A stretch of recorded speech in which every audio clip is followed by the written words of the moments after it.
Behind Winston Churchill's towering legacy as the man who led Britain through its darkest hours lies another story, one far less publicized but equally compelling.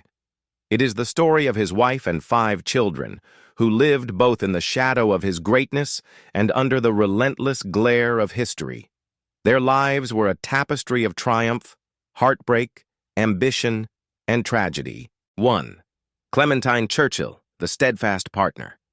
Clementine Ogilvy Hosier, later known as Lady Clementine Churchill, was not merely the wife of Winston Churchill. She was his partner in every sense of the word, an anchor who kept him steady during his darkest moods, a counselor who offered sharp political instincts, and a woman who quietly sacrificed her own ambitions for the sake of her husband's destiny and the survival of her family. Born in London in 1885, Clementine grew up in a family marked by uncertainty and scandal. Her parents' marriage was troubled, and questions about her paternity haunted her youth. Yet those early challenges forged in Clementine a resilience and independence that would serve her for the rest of her life. She was intelligent, well-educated, and socially graceful. When she first met Winston at a dinner party in 1904, she was intrigued but not yet swept off her feet. It was 4 years later, in 1908, that the two reconnected at another gathering. Winston, then a rising political star, found in Clementine not only beauty and charm, but a formidable mind.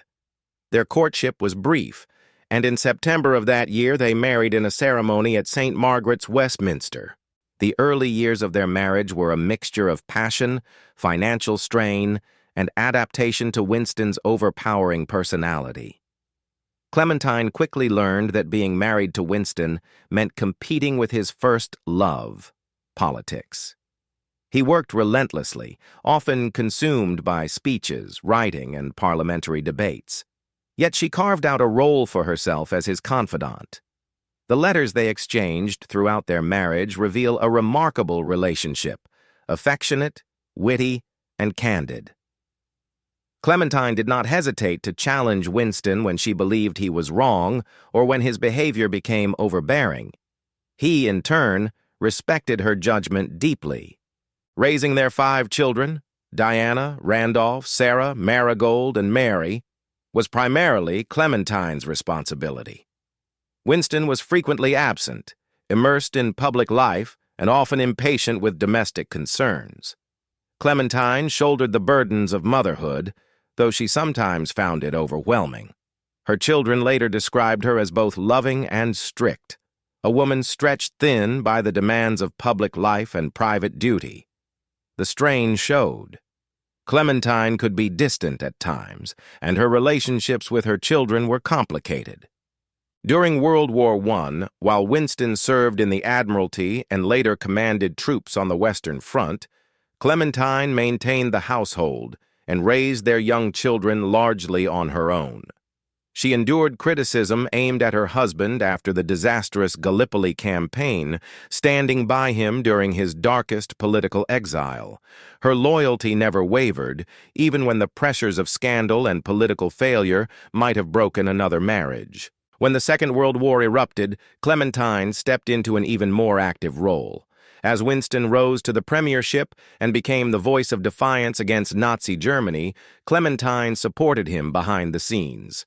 She organized aid for bombed-out families, chaired the Red Cross Aid to Russia Fund, and toured shelters to encourage morale. She was often photographed among ordinary Londoners during the Blitz, embodying a spirit of calm perseverance. Privately, however, she struggled with exhaustion, anxiety, and the unrelenting pressure of being the Prime Minister's wife. Clementine's sacrifices did not go unnoticed. After Winston's death in 1965, she was elevated in her own right as Baroness Spencer Churchill, a recognition of her lifelong service. Yet the final years of her life were marked by loneliness and financial difficulty. Despite her noble title, she sometimes struggled with money, selling family paintings to maintain her independence. She outlived all but one of her children, bearing the grief of seeing her family line marked by tragedy. Clementine Churchill died in 1977 at the age of 92. She was buried beside Winston at St. Martin's Churchyard in Blaydon, Oxfordshire. Today, historians remember her not simply as the wife of Winston Churchill, but as a woman whose wisdom, endurance, and quiet strength helped steady the hand of the man who led Britain through its gravest crisis. Without Clementine, Winston might never have been the leader he became. Her life is a reminder that behind every celebrated figure of history, there may stand an unsung partner who bore equal weight in shaping destiny. Diana Churchill. Diana Churchill, the first child of Winston and Clementine, was born in London in 1909. As the eldest daughter of a man whose career and ambition dominated British politics for decades, Diana's life was marked from the beginning by privilege, high expectations, and the unrelenting weight of her father's reputation. Yet her story is also one of profound struggle. A woman who yearned for happiness and fulfillment, but who, despite moments of promise, found herself crushed by personal turmoil. Growing up, Diana experienced a household shaped by Winston's restless energy and Clementine's steady discipline. Her father was often absent, traveling for politics, or consumed by writing. While Clementine worked hard to provide structure, the children, Diana included, sometimes felt emotionally distant from both parents. For Diana, who was intelligent and sensitive, this lack of consistent parental warmth created a longing that she carried into. As a young woman, Diana was attractive, poised, and well-educated. She entered society with all the advantages of her name, yet she also felt a pressure to live up to the Churchill legacy. During World War II, she joined the Women's Royal Naval Service, the Wrens, an organization that allowed women to contribute directly to the war effort. Her service was sincere, but she was never fully able to step out from the shadows of her famous family. To the public, she was Winston Churchill's daughter first and individual second. Her personal life became increasingly turbulent. In 1932, at just 23, she married John Milner Bailey, heir to a vast South African diamond fortune. The marriage was ill-fated from the start. Bailey was difficult and the union soon collapsed, ending in divorce. In 1935, Diana remarried, this time to conservative politician Duncan Sandys. For a while, it seemed she had found stability. The couple had 3 children together, Julian, Edwina, and Celia. But political life, social pressures, and Diana's own fragile emotional state strained the marriage. By the early 1960s, she and Sandys divorced, leaving her once again unsettled and vulnerable. Diana was, by many accounts, charming and socially adept, but she was also plagued by insecurity.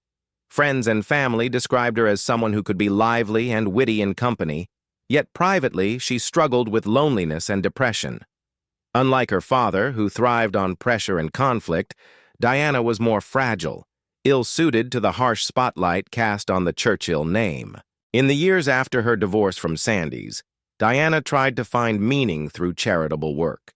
She involved herself with organizations such as the Samaritans, offering her time to those in crisis. This work reflected both her compassion and her search for purpose. Yet even as she reached out to others, her own battles with mental health deepened. Depression, anxiety, and feelings of failure haunted her. The contrast between her father's celebrated career and her own unsteady life weighed heavily on her. Winston Churchill, though proud of his children, was often impatient with their shortcomings. For Diana, this dynamic was particularly painful. She longed for his approval but never felt she could fully earn it. Clementine, stretched thin by her duties as a political wife, could offer only limited support. Thus, Diana often bore her struggles alone. By 1963, Diana's despair had become overwhelming. That year, at the age of 54, she took her own life by consuming an overdose of barbiturates. Her death was officially ruled a suicide. It was a devastating blow to the Churchill family, adding a note of tragedy to their already complex history. Winston, who was nearing the end of his own life, was deeply shaken. Clementine, who had already endured the death of their young daughter Marigold decades earlier, now faced the loss of her eldest child. Randolph Churchill. Randolph Churchill, born on May 28, 1911, was Winston and Clementine's only son. From the moment of his birth, great expectations were thrust upon him. As the sole male heir in a family dominated by one of the most powerful figures of the 20th century, Randolph was often regarded as the natural successor to his father's political legacy. But while he possessed intelligence, energy, and a sharp wit, his life unfolded as a story of unfulfilled promise, marked by brilliance that too often gave way to recklessness. Educated at Eton and Christ Church, Oxford, Randolph quickly developed a reputation for both academic talent and arrogance. He was eloquent, quick with words, and capable of dazzling conversation, but he also inherited his father's temper and impatience. Unlike Winston, whose determination turned obstacles into triumphs, Randolph's impulsive nature often sabotaged his own progress.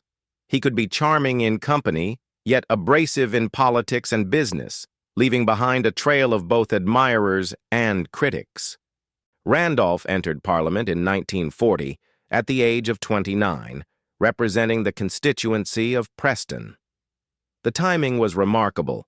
Britain was at war, and his father had just become Prime Minister. There was every reason to believe Randolph might blossom into a statesman, using his position to support the war effort and extend the Churchill name into another generation of leadership. But while Randolph was a competent speaker, he lacked the discipline and humility needed to succeed in the rough and tumble of Westminster. He feuded with colleagues, alienated supporters, and never managed to cultivate the broad alliances that sustained his father's career. His parliamentary career was brief and undistinguished, ending in 1945 when he lost his seat. His wartime service, however, offered glimpses of courage. Randolph joined the British Army, serving in the Middle East and North Africa. He displayed bravery in the field, but his impulsiveness sometimes endangered both himself and his men. Those who served with him noted his recklessness and his volatile moods, qualities that mirrored his father's fire, but lacked Winston's strategic judgment. Still, Randolph took pride in his role, and military service became one of the few periods where he could step outside of his father's long shadow. After the war, Randolph turned increasingly to journalism and writing. His most ambitious project was the official biography of his father. He threw himself into the task with characteristic vigor, conducting exhaustive research and assembling materials that would eventually form the foundation of a multi-volume work. However, Randolph's health, temperament, and disorganization meant that he completed only the first 2 volumes himself. The remainder of the monumental biography would later be finished by his son, Winston S. Churchill, who approached the task with greater patience and academic rigor. Randolph's personal life was as turbulent as his career. He married twice. His first marriage, to Pamela Digby in 1939, produced a son, Winston, born in 1940, but the relationship quickly collapsed. Pamela went on to achieve fame in her own right as a glamorous socialite and later as the U.S. ambassador to France under President Bill Clinton.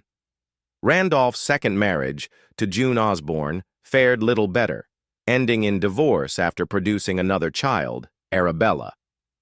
Throughout his adult life, Randolph was known for his indulgences, heavy drinking, gambling, and a penchant for extravagance. Friends spoke of his charisma and intelligence, but also of his self-destructive streak. Health problems began to mount in his later years. Years of hard living took their toll, and by his 50s, he was suffering from heart disease. On June 6, 1968, Randolph died suddenly of a heart attack at the age of 57. His death closed the chapter on a life that had once promised greatness, but had instead become a cautionary tale. Winston Churchill, who had hoped his son might carry forward the family's political torch, had to reconcile with the painful truth that Randolph's ambitions had burned bright but quickly fizzled. 4. Sarah Churchill. Sarah Millicent Hermione Churchill, born on October 7, 1914, was the third child of Winston and Clementine Churchill. Of all the Churchill children, she may have been the most glamorous, an actress, a dancer, and a striking presence who dazzled both British high society and Hollywood. Yet her story, like that of several of her siblings, was one of turbulence. A woman of undeniable talent and beauty, Sarah lived a life filled with ambition, rebellion, and heartbreak. Growing up in the Churchill household, Sarah displayed an independent spirit early on. She inherited her father's charisma, but combined it with her own flair for the arts. While her siblings gravitated toward politics, writing, or quieter domestic lives, Sarah longed for the stage and screen. Her decision to pursue acting was met with skepticism by her family, who regarded the theater as a precarious profession, particularly for the daughter of Britain's future prime minister. Yet Sarah's determination could not be dampened. Her career began modestly in the late 1930s, but the outbreak of World War II interrupted her early ambitions. Like her elder sister Diana, Sarah joined the war effort, serving in the Women's Auxiliary Air Force. She performed her duties with commitment, but even during wartime, she gravitated toward the arts, performing in entertainment programs that lifted the morale of troops and civilians alike. The war years were a crucible for Sarah. She was close to her father's inner circle, often present during historic moments, yet she still yearned to carve out her own identity. After the war, Sarah launched herself into acting in earnest. She appeared in theater productions and soon made her way to Hollywood. Her most famous role came in 1951 when she starred opposite Fred Astaire in Royal Wedding. Dancing alongside one of cinema's greatest icons should have secured her place in Hollywood history. She was graceful, charming, and magnetic on screen. Critics praised her performance, and audiences were drawn to her elegance. Yet the momentum did not last. Sarah never managed to capitalize fully on her breakthrough. Whether due to typecasting, personal distractions, or the constant association with her father, her acting career never blossomed into enduring stardom. Sarah's personal life was far more dramatic than her professional one. She married 3 times, each union ending in difficulty. Her first marriage to the Irish aristocrat Vic Oliver in 1936 quickly soured and ended in divorce. Her second marriage, to photographer Anthony Beauchamp, was filled with passion but also turbulence. When Beauchamp died in 1957, an apparent suicide, Sarah was devastated. Her third marriage to Lord Audley was equally troubled and ended after only a few years. These repeated disappointments left her increasingly vulnerable.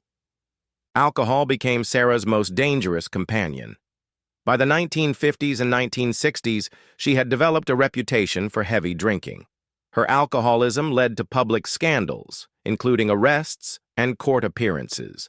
Newspapers gleefully reported the missteps of Churchill's daughter, magnifying her struggles in ways that stripped her of dignity. Yet despite these humiliations, she never lost her fierce loyalty to her parents. Sarah was often by Winston's side during state occasions, accompanying him to important events in Britain and abroad. She adored her father, even as she struggled to live up to his towering legacy. In her later years, Sarah sought solace in the arts once again. She took up painting and writing, producing candid reflections on her family and her own life. Her memoir, Keep On Dancing, published in 1981, was an honest exploration of her joys and struggles. It revealed a woman who had lived passionately, if not always wisely, and who remained defiantly independent. Sarah Churchill died in London on September 24, 1982, just shy of her 68th birthday. She was buried alongside her parents at St. Martin's Churchyard in Blaydon, Oxfordshire. Her life, filled with brilliance and turbulence, epitomized both the privileges and perils of being a Churchill. She is remembered not just as the daughter of Winston Churchill, but as a performer who sought to create her own legacy, even if the stage was never entirely hers. 5. Marigold Churchill. Among Winston and Clementine Churchill's 5 children, the story of Marigold Frances Churchill is the briefest, yet it remains one of the most poignant. Born on November 15, 1918, in the closing days of World War I, Marigold was welcomed into the Churchill family at a moment of hope and relief. The Great War had ended. Britain was beginning the long process of recovery, and Winston was carving out his path in politics after years of turbulence. In the midst of this transitional period, the birth of Marigold brought joy and renewal to the family. Nicknamed Duckadilly by her parents, Marigold was by all accounts a bright, lively, and affectionate child. Winston, who was often preoccupied with politics and writing, delighted in her presence, while Clementine, weary from years of balancing motherhood with her husband's demanding career, found in Marigold a new spark of energy. For her older siblings, Diana, Randolph, and Sarah, she was a source of delight, a much younger sister who brought laughter into the household. Yet Marigold's childhood unfolded against a backdrop of constant movement. Winston's political duties meant the family relocated frequently, dividing their time between Chartwell, their country home in Kent, and various residences in London. Clementine managed the children's upbringing with care, but the demands of public life, combined with the strain of raising 4 young children, often stretched her thin. Nevertheless, Marigold thrived in her early years, remembered as playful, sweet-natured, and cherished by her family. Tragedy struck suddenly in August 1921. While staying at a house in Broadstairs, Kent, Marigold fell ill with what seemed at first like a simple cold. Her condition worsened quickly, and it became clear that she was suffering from septicemia, a severe blood infection that, in those pre-antibiotic days, was often fatal. Despite medical efforts, Marigold's health deteriorated rapidly. On August 23, 1921, just shy of her 3rd birthday, she died in her nurse's arms. The loss devastated the Churchill family. For Winston, it was a crushing blow. He later described the grief as one of the most painful experiences of his life, though he, as always, turned to work as a means of coping. Clementine, however, bore the brunt of the sorrow most acutely. Sensitive by nature, she struggled deeply with the loss of her little girl. Friends and family noted that Clementine never fully recovered from Marigold's death. She carried the memory of her daughter with her for the rest of her life, often speaking of her even decades later. The tragedy had long-lasting effects on the Churchill family. Just 1 year after Marigold's death, in September 1922, Clementine gave birth to their youngest child, Mary. Many biographers have observed that Mary's birth brought both healing and renewal, offering the Churchills a chance to channel their grief into the joy of raising another daughter. Yet Clementine herself admitted privately that no child could ever replace Marigold. The wound remained. Marigold's brief life has sometimes been overlooked in accounts of the Churchill family, overshadowed by the towering careers and dramas of her siblings. However, her death left an indelible mark on the family's history. For Winston, who would later be called upon to lead Britain through World War II, the pain of losing a child was one more trial in a life marked by both triumph and tragedy. For Clementine, it was a reminder of the fragility of happiness and the cruel turns of fate. Today, Marigold is remembered not for achievements or public life, but for the love she inspired in her short time on Earth. She was laid to rest in Kensal Green Cemetery in London, far from the Chartwell estate where the family later gathered. Her grave remained a quiet testament to a life cut short, though her memory continued to resonate within the family circle. 6. Mary Churchill. Mary Spencer Churchill, the youngest child of Winston and Clementine, was born on September 15, 1922. Unlike her siblings, whose lives were marked by turbulence, failed marriages, or early death, Mary's story unfolded as one of resilience, steadiness, and fulfillment. While her brothers and sisters often struggled beneath the immense weight of the Churchill name, Mary managed to navigate her heritage with grace. She grew into a woman who not only honored her father's legacy but also created her own, balancing family, service, and public life.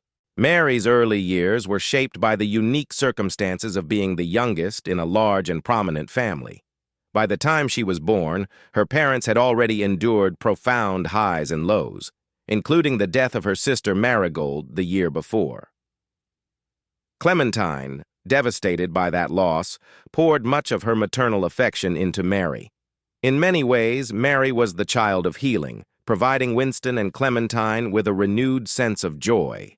Growing up at Chartwell, the Churchill family estate in Kent, Mary developed a practical, disciplined temperament that distinguished her from her older siblings.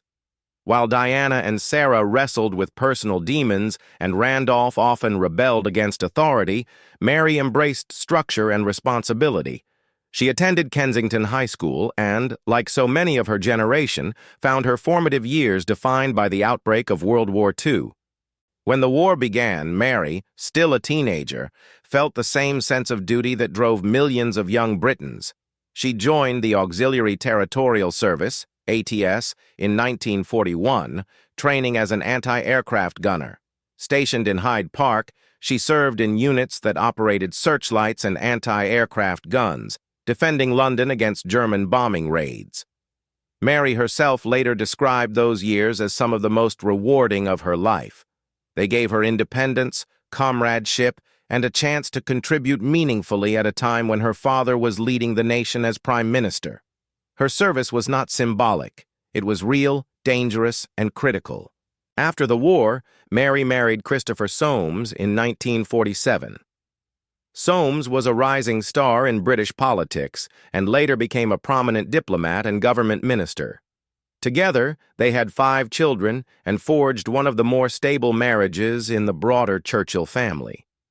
Their partnership was marked by loyalty, mutual respect, and shared ambition. As Christopher's career flourished, he served as Britain's last governor of Southern Rhodesia, ambassador to France, and a cabinet minister. Mary played the role of a supportive spouse while also maintaining her own strong identity. Mary balanced her family responsibilities with an impressive record of public service. She became deeply involved in charitable organizations, supporting causes ranging from the arts to children's welfare. She served as chair of the National Theatre Board of Trustees and was a patron of many charities. Unlike her siblings, who often appeared in the headlines for personal difficulties, Mary cultivated a reputation for reliability, dedication, and quiet dignity. Her devotion to her father's memory was another defining aspect of her life. Mary acted as a custodian of Winston Churchill's legacy, overseeing archives, promoting his writings, and ensuring that his role in history was preserved with accuracy and respect. She authored A Daughter's Tale, a memoir that offered a candid and affectionate portrait of life alongside her famous father. Through her writing and public appearances, she humanized Winston, showing the world not only the statesman, but the devoted father who cherished his youngest child. Mary lived a long and full life, outlasting all of her siblings.